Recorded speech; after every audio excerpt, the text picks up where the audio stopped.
आणि सगळ्या संघटनेचे प्रमुख महंत साधू संत आणि सगळेच आंदोलनकर्ते उपोषणकर्ते यांच्या सगळ्यांच्या उपस्थितीमध्ये बंजारा समाजाची ST आरक्षणाच्या मागणीसाठी अत्यंत महत्त्वपूर्ण मीटिंग या ठिकाणी झाली आणि संपूर्ण समाजाच्या वतीने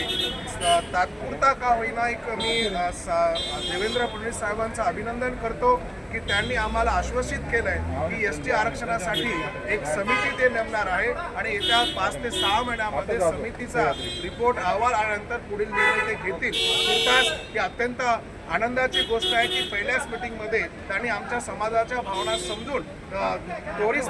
समिती नेमण्याची घोषणा त्यांनी केली आणि समाजाचे इतरही जे काही महत्त्वाचे प्रश्न होते, बोगस घुसखोरीचा जो विषय आहे त्या संदर्भात देखील त्यांनी आश्वस्त केले। सोबतच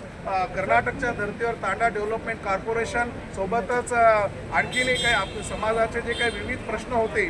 त्या संदर्भात सकारात्मक त्यांनी निर्णय घेतला आहे। समाजाच्या वतीने या सरकारचं मी अभिनंदन करतो। विशेष करून देवेंद्रजी फडणवीस साहेब आणि उपमुख्यमंत्री एकनाथजी शिंदे साहेब आणि त्यांची सगळी टीम त्यांना मी अभिनंदन करतो आणि समाज निश्चितच आता काही दिवसापुरता का होईना रिझल्ट लागेपुरता का होईना आपण आता शांत राहून पुढे वाट बघूया आणि सकारात्मक अपेक्षा